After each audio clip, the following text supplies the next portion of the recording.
Terjadi aksi kejar-kejaran di kawasan perairan Muara Selor, Kalimantan Utara antara personel Second Fleet Quick Response Satrol Lantamal 13 Tarakan dengan sebuah longboat bermuatan mencurigakan. Setelah beberapa jam melakukan pengejaran, petugas berhasil menghentikan longboat tersebut.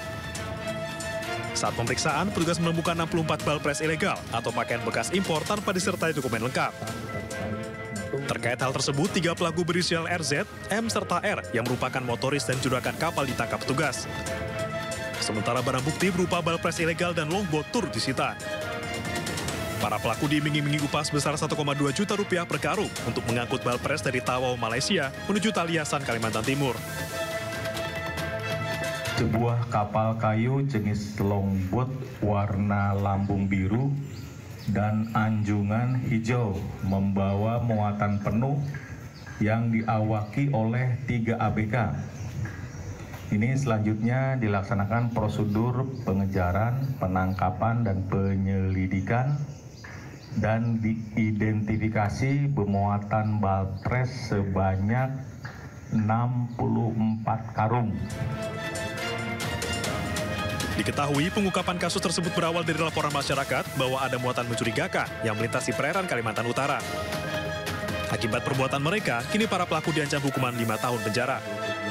Dari Tarakan, Kalimantan Utara, Usman Codang, iNews melaporkan. Pemirsa, Direktorat Reserse Narkoba Polda Kalimantan Selatan membongkar jaringan narkotika internasional jaringan Freddy Pratama. Barang bukti sabu seberat 70,76 kg dan ribuan butir pil ekstasi diamankan.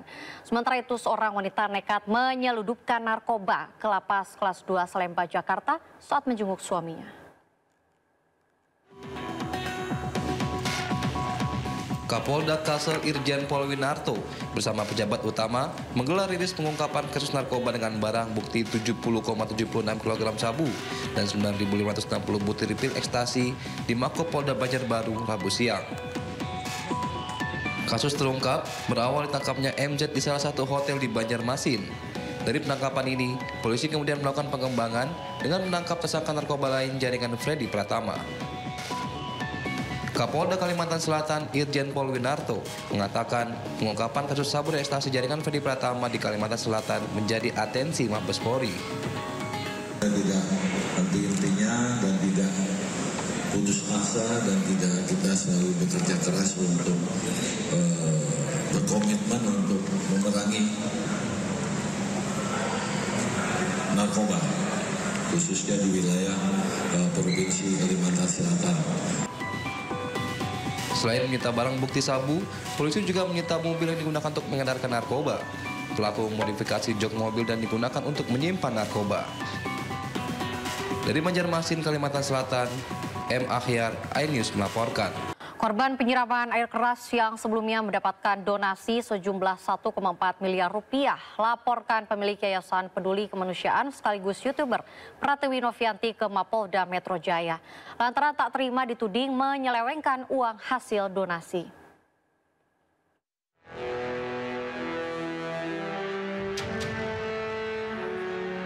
Kisruh hasil donasi yang ditujukan terhadap korban penyiraman air keras Agus Salim berawal pada saat YouTuber sekaligus pemilik Yayasan Donasi Peduli Kemanusiaan Pratiwi Novianti menginisiasi penggalangan dana terhadap Agus di salah satu podcast ternama di Indonesia. Uang donasi dari masyarakat terkumpul senilai 1,4 miliar rupiah dan diterima langsung oleh Agus Salim. Pada hari Minggu malam, penerima donasi Agus Salim melaporkan YouTuber sekaligus pemilik Yayasan Pratiwi Novianti ke polisi terkait kasus dugaan pencemaran nama baik lantaran dituding menyelewengkan dana hasil donasi. Pihak yayasan juga meminta Agus Salim untuk mentransfer seluruh uang hasil donasi tersebut ke rekening yayasan untuk dikelola oleh yayasan. Pertama kali adalah pencemaran nama baik dulu. Setelah kita diskusikan, memang awalnya kita akan laporkan pemerasan. Karena setahu kami donasi yang dikirim ke Agus itu adalah donasi langsung menggunakan rekening Agus. Dan tidak pernah ada penyumbang itu memberi kuasa kepada Novi untuk memasukkan dana tersebut 1,4 miliar tersebut ke rekening yayasan. Selain merasa dicemarkan nama baiknya, pelapor juga merasa diancam dan difitnah oleh terlapor karena dituding tidak amanah menggunakan uang hasil donasi. Pelapor atau korban merasa mendapatkan ancaman, tuduhan, dan fitnah. Seolah-olah korban tidak amanah terhadap uang donasi tersebut. Nah, inilah yang akan didalami oleh tim penyelidik. Petugas Damkar Kota Depok jalani pemeriksaan kasus dugaan korupsi di lingkungan Dinas Pemadam Kebakaran Kota Depok. Korupsi ini diduga menyebabkan minimnya fasilitas keselamatan di Damkar Kota Depok. Mirisnya, hal ini mengakibatkan tewasnya seorang petugas Damkar saat bertugas memadamkan kebakaran tanpa dibekali masker. Didampingi kuasa hukum, petugas Damkar Kota Depok memenuhi panggilan penyidik Kejari Kota Depok untuk memberikan keterangan terkait laporan dugaan korupsi di lingkungan Dinas Damkar Kota Depok. Salah satu yang dipanggil Sandi Butar-Butar, petugas Damkar Kota Depok yang sebelumnya viral mengunggah video minimnya kondisi peralatan Damkar Kota Depok. Ya teman-teman semua satu UPT sekarang semuanya udah siap mau apapun yang terjadi gitu. Teman satu rekan, teman satu kantor. Kuasa hukum petugas Damkar Kota Depok menyebut saat ini Kejari sudah memeriksa beberapa orang terlapor. Di saat yang bersamaan, 80 petugas Damkar melayangkan somasi kepada Pemkot Depok terkait kesejahteraan petugas. Ada beberapa pejabat yang abang tahu sudah diperiksa oleh... Iya, Kadip, ya, yang sekarang ini Kadip Operasi Damkar ya, dan beberapa kepala-kepala departemen lain. Dugaan korupsi pengadaan barang di Dinas Damkar Kota Depok berawal dari temuan minimnya fasilitas. Kondisi ini yang juga mengakibatkan tewasnya seorang petugas Damkar Kota Depok saat memadamkan kebakaran di Pasar Cisalak tanpa dibekali masker. Dari Depok, Jawa Barat, Iyung Rizky, iNews melaporkan.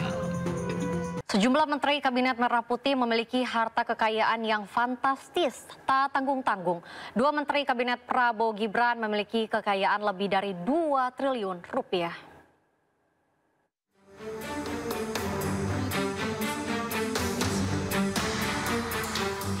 Sejumlah menteri di Kabinet Merah Putih disebut memiliki harta kekayaan yang fantastis.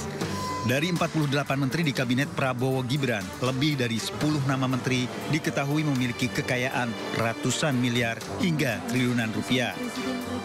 Bahkan tak tanggung-tanggung, 3 menteri Kabinet Merah Putih terkaya disebut selain memiliki sejumlah kendaraan mewah, juga memiliki sedikitnya 28 bidang tanah dan bangunan yang tersebar di sejumlah kawasan. Data dari Laporan Harta Kekayaan Penyelenggara Negara atau LHKPN, 10 nama menteri terkaya diantaranya, Menteri Kelautan dan Perikanan atau KKP Sakti Wahyu Trenggono memiliki nilai kekayaan terbesar mencapai 2,6 triliun rupiah. Disusul Menteri BUMN Erick Thohir yang memiliki kekayaan hingga 2,3 triliun rupiah. Menteri terkaya ketiga yakni Ruslan Ruslani yang menjabat sebagai Menteri Investigasi dengan nilai kekayaan 800 miliar rupiah. Lalu ada Menteri Koordinator Bidang Ekonomi dan Menteri SDM Bahlil Lahadalia, masing-masing memiliki kekayaan menembus 411 miliar rupiah dan 310 miliar rupiah. Sementara Menteri terkaya ke-10 diraih Menko Infrastruktur dan Pembangunan AHY yang memiliki kekayaan hingga 116 miliar rupiah. Banyaknya para menteri yang memiliki kekayaan dahsyat seharusnya menjadi perhatian pemilik kekuasaan agar terus memberantas para pejabat nakal dan mengelola uang rakyat. Tim Liputan iNews melaporkan. Sementara itu, data dari LHKPN mencatat terdapat 5 menteri di Kabinet Merah Putih yang memiliki harta terendah. Saat melantik para pembantunya, Presiden berpesan agar menjauhi praktik korupsi.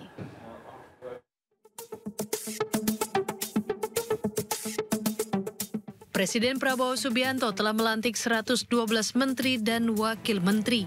Kepala negara selalu berpesan kepada para pembantunya agar menjauhi praktik korupsi. Upaya pencegahan korupsi dilakukan dengan melaporkan harta kekayaan para pejabat negara. Tercatat 5 menteri di jajaran Kabinet Merah Putih yang memiliki harta terendah. Prabowo menunjuk Yusril Iza Mahendra sebagai Menteri Koordinator Bidang Hukum, HAM, Imigrasi, dan Pemasyarakatan. Yusril terakhir kali melaporkan harta kekayaan pada 2007 lalu, sewaktu menjabat sebagai Menteri Sekretaris Negara. Saat itu Yusril memiliki harta senilai 1,6 miliar rupiah. Dengan aset tanah dan bangunan senilai 20 juta rupiah. Aset perkebunan dengan nilai 94 miliar rupiah. Dan harta bergerak lainnya senilai 1,3 miliar rupiah. Giro serta kas senilai 75 juta rupiah. Menteri Lingkungan Hidup Hanif Faisal mempunyai harta 2,8 miliar rupiah. Dengan aset tanah dan bangunan senilai 2,6 miliar rupiah. Satu kendaraan dengan nilai 125 juta rupiah. Dan memiliki kas dengan nilai 32 juta rupiah. Menteri Kependudukan dan Pembangunan Keluarga Wihaji mengantongi harta 3,4 miliar rupiah dengan aset tanah dan bangunan senilai 2,1 miliar rupiah. 5 kendaraan dengan nilai total 481 juta rupiah. Harta bergerak lainnya 8,9 juta rupiah serta kas 806 juta rupiah. Menteri HAM Natalius Pigai mempunyai harta kekayaan 4,3 miliar rupiah berdasarkan laporan 9 Juli 2019 dengan nilai kendaraan 300 juta rupiah. Harta bergerak lainnya 70 juta rupiah, surat berharga 2 miliar rupiah, dan kas 2 miliar rupiah. Menteri Ketenagakerjaan Yasirli tercatat mengantongi harta 4, miliar rupiah dengan aset tanah dan bangunan 4 miliar rupiah. 3 kendaraan dengan nilai keseluruhan 205 juta rupiah serta memiliki kas senilai 207 juta rupiah. Sementara itu, keluarga almarhum Dini Sera Afrianti lega setelah 3 hakim yang memvonis bebas Ronald Tanur ditangkap. Mahkamah Agung juga membatalkan vonis bebas Ronald Tanur dan beri hukuman 5 tahun penjara.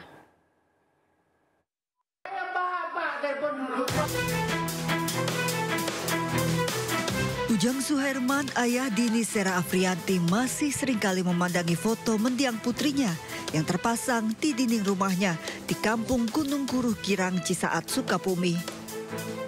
Kini keluarga ini lega, upaya mendapatkan keadilan terbayarkan setelah mendengar 3 hakim yang memvonis bebas Ronald Tanur ditangkap karena menerima suap.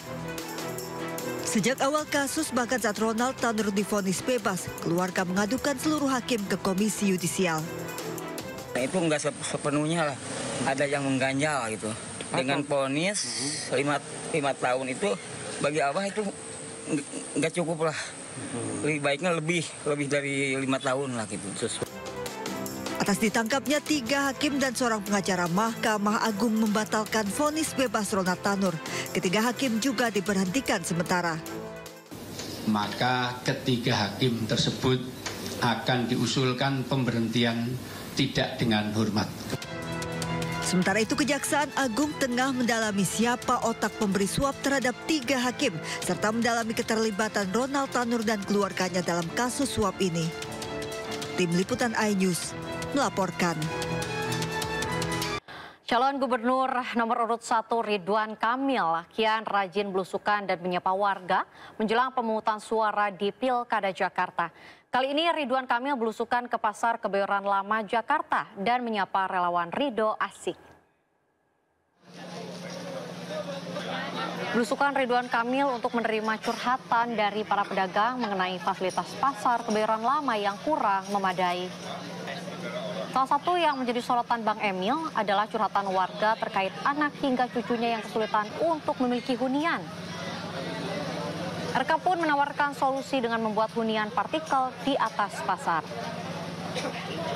Usai belusukan, Ridwan Kamil lanjut menyapa relawan Ridho Asik yang sudah menunggu. Dalam kunjungannya, Ridwan Kamil mengaku menerima banyak masukan warga terkait kondisi wilayah tersebut. Mulai dari curhatan kebutuhan modal usaha hingga posyandu yang belum memadai. Ya, pada dasarnya kan Jakarta ini kota dagang ya. Setiap yang namanya perdagangan, pusat perdagangan harus tetap eksis. Tapi curhatan generasi milenial tuh mereka merasa generasi mereka tuh sudah tidak bisa punya mimpi tinggal di tengah Jakarta lagi. Nah, solusinya kan bisa kita cari. Salah satunya adalah pasar kita upgrade jadi lebih rapi, pasar tradisional tetap ada, cuman di atasnya dibangun hunian-hunian untuk anak-anak muda dan kelas menengah kan gitu ya. Nah itulah tadi program yang tentunya bisa kita dorong. Pemirsa, debat kedua Pilgub Jakarta 2024 akan digelar Minggu 27 Oktober 2024 mendatang. Masing-masing paslon pun telah bersiap untuk hadapi debat. Pasangan Ridwan Kamil Suswono terus berlatih untuk hadapi debat kedua. Keduanya berlatih terkait topik debat kedua calon gubernur wakil gubernur Jakarta. Ridwan Kamil pun menyatakan kesiapannya untuk debat pada hari Minggu mendatang. Pasangan itu? Kalau debat saya kira sama, kita harus kuasai topik-topiknya. Saya tetap tidak akan takabur, saya selalu latihan karena ngejawab 1 menit itu nggak mudah ya. Jadi lebih ke latihan agar tepat waktu, dan kami punya banyak solusi terhadap masalah-masalah yang ada di Jakarta dan juga pengalaman yang bisa dibagikan. Karena nggak semua jawaban itu harus sesuatu yang baru ya. Kebanyakan adalah sebagian sudah kami lakukan. Jadi insya Allah siap 27 Oktober untuk debat kedua. Pramono Anung Rano Karno juga berlatih untuk debat. Ada 3 hal yang menjadi fokus pasangan Pramono Rano, yaitu Jakarta Funding, Trans Jabodetabek, dan Open Government. Yang dipersiapkan untuk? Jadi saya sudah membaca persiapan untuk debat yang kedua yang akan diadakan pada tanggal 27 Oktober ini. Karena sebenarnya untuk debat kedua banyak hal yang sudah saya sampaikan ke ruang publik. Dengan demikian saya, karena pengalaman panjang saya ketika menjadi Menteri Sekretaris Kabinet, menyiapkan ini, mudah-mudahan saya tetap di luar kepala hafal. Debat kedua Pilkada Jakarta akan digelar pada Minggu 27 Oktober 2024. Tema yang akan diangkat adalah ekonomi dan kesejahteraan sosial. Dari Jakarta, Tim Liputan iNews melaporkan. Sementara Dharma Pongrekun belusukan ke kawasan Kemanggisan, Jakarta Barat. Sebagai satu-satunya calon gubernur jalur independen, Dharma berharap rakyat bersatu menjadikan Jakarta sebagai rumah bagi rakyatnya.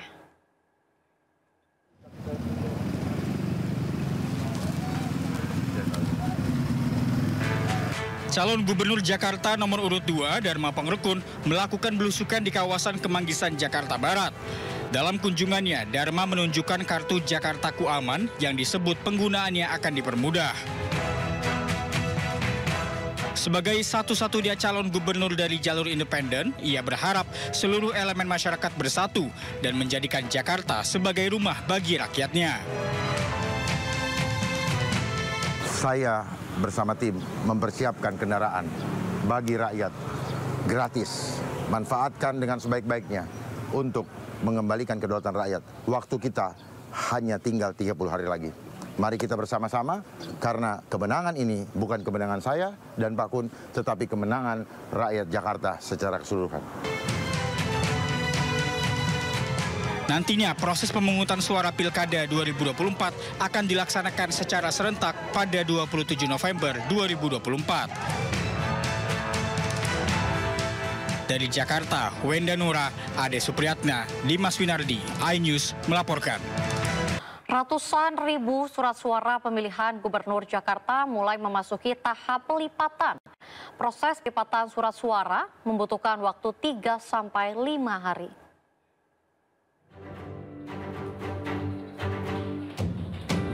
Proses peliputan surat suara Pilkada Jakarta masih terus berlangsung. KPU Kota Jakarta Pusat menargetkan bisa melipat 168.000 surat suara dalam 1 hari. Pelipatan surat suara ini melibatkan 80 orang yang merupakan warga sekitar kantor KPUD. Mereka akan melipat lebih dari 800.000 surat suara. Jumlah surat suara tersebut sesuai dengan daftar pemilih tetap yang tercatat di KPUD Jakarta Pusat. Sekarang ini surat suara saja yang ada di gudang logistik, karena baik bilik ataupun kotak dan juga perlengkapan lainnya berupa bantalan untuk coblos, kemudian kabel tis dan lain sebagainya itu sudah kita distribusikan ke gudang kota yang ada di kecamatan. Ya, jadi yang sekarang ini ada di sini surat suara ya. KPU Jakarta Pusat masih menunggu instruksi distribusi setelah proses pelipatan surat suara selesai. Surat suara nantinya akan didistribusikan dari KPU tingkat kota ke penyelenggara di kecamatan. Hasil survei terbaru Poltreking Indonesia menunjukkan elektabilitas pasangan calon gubernur dan wakil gubernur nomor urut 1 Ridwan Kamil Suswono unggul di Pilgub Jakarta 2024 dengan 51,6%. Sementara Lembaga Survei Indonesia merilis elektabilitas terkini Cagup-Cawagup Pilkada Jakarta. Hasilnya, pasangan nomor urut 3 Pramono Anung dan Rano Karno unggul dengan angka 41,6%.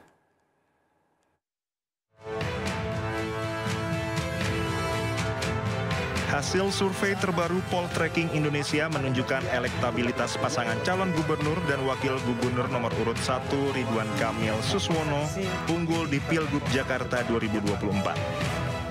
RK Suswono meraih angka 51,6% mengalahkan dua rivalnya yakni paslon nomor urut 3 Pramono Anung Rano Karno dengan 36,4% dan paslon nomor urut 2 Dharma Pongrekun Kunwardana dengan 3,9%. Direktur Eksekutif Poltreking Indonesia Hanta Yuda mengatakan Pilgub Jakarta berpotensi berlangsung satu putaran karena elektabilitas RK Suswono berada di angka 51,6%. Survei dilakukan pada tanggal 10 sampai 16 Oktober 2024 terhadap 2.000 responden yang merupakan warga Provinsi Jakarta pemilik hak pilih. Metode pengambilan sampel dengan teknik pengambilan sampel secara acak bertingkat. Ini adalah paslon nomor 1, yaitu Ridwan Kamil dan Suswono mendapatkan elektabilitas 51,6%. Kemudian paslon nomor 2, Dharma Pongrekun Kunwardana, elektabilitasnya 3,9%, Pramono Anung Rano Karno 36,4%. Sebelumnya, Lembaga Survei Indonesia telah mengeluarkan survei terkini. Survei digelar dari 10 sampai 17 Oktober 2024, tepatnya usai debat pertama digelar. Hasilnya, pasangan Pramono Anung Rano Karno memimpin dengan 41,6%. Kemudian diikuti Ridwan Kamil Suswono dengan 37,4%. Sementara Dharma Pongrekun Kunwardana berada di posisi terakhir dengan 6,6%. Namun menariknya 14,4% warga Jakarta masih belum menentukan pilihan, sehingga hasil survei masih terbuka untuk berubah setelah debat kedua nanti. Tim Liputan iNews melaporkan. Sebelumnya, Lembaga Survei Indonesia juga mengeluarkan survei terkini Pilkada Jakarta. Hasilnya, survei calon gubernur dan wakil gubernur DKI Jakarta masih terus bergerak dinamis. Lembaga Survei Indonesia telah mengeluarkan survei terkini. Survei digelar dari 10 sampai 17 Oktober 2024. Ternyata usai debat pertama digelar. Hasilnya pasangan Pramono Anung Rano Karno memimpin dengan 41,6%, kemudian diikuti oleh Ridwan Kamil Suswono dengan 37,4%. Sementara Dharma Pongrekun dan Kunwardana berada di posisi terakhir dengan 6,6%. Ya, namun menariknya 14,4% warga Jakarta masih belum menentukan pilihan. Sehingga hasil survei masih terbuka untuk berubah setelah debat kedua nanti.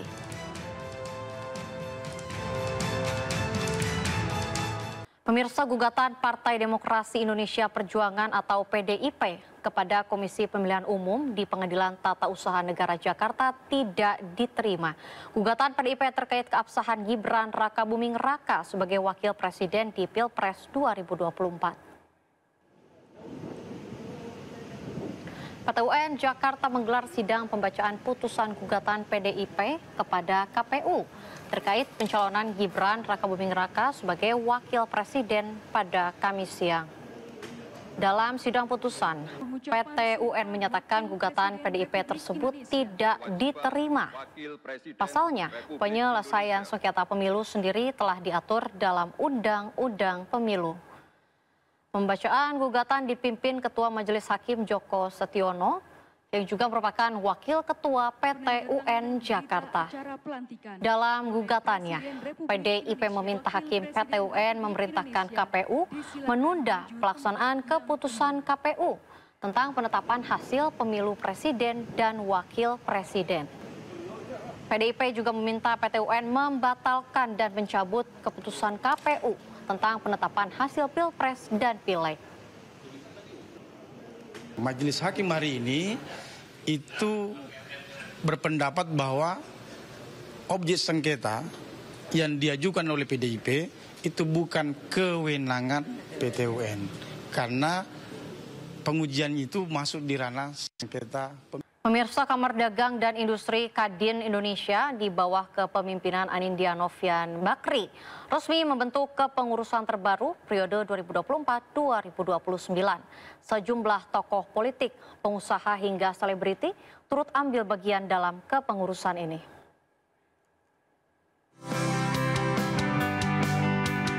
Kamar Dagang dan Industri atau Kadin Indonesia mengumumkan susunan lengkap kepengurusan terbaru yang dipimpin oleh Anindya Bakri. Sejumlah nama populer masuk dalam jajaran kepengurusan Kadin, mulai dari Menteri Investasi dan Hilirisasi BKPM Rosan Ruslani, Bambang Susatyo, Abu Rizal Bakri, hingga adik kandung Presiden Prabowo Hasim Joyo Hadikusumo. Tak hanya itu, ada sejumlah nama baru dalam kepengurusan, mulai dari Edi Baskoro Yudhoyono, Raffi Ahmad, hingga pengusaha muda Clarissa Tanu Sudibyo yang menjadi Wakil Ketua Umum Kadin bidang komunikasi dan informatika, sekaligus menjadi pengurus termuda dalam periode ini. Kita optimis dalam pemerintahan ke depan kita bisa mengarungi berbagai macam tantangan untuk mencapai berbagai macam tentunya harapan ya, dan juga peluang ya. Nah, tapi bukan berarti kita optimis tanpa waspada atau biasanya dikatakan cautiously optimistic ya. Karena bagaimanapun juga mengapa kita optimis? Ya, siapapun pemimpin yang berani mengatakan bahwa Indonesia akan melanjutkan suatu fondasi yang sudah luar biasa dari zaman Pak Jokowi untuk membuat akselerasi menuju Indonesia emas, saya rasa harus didukung.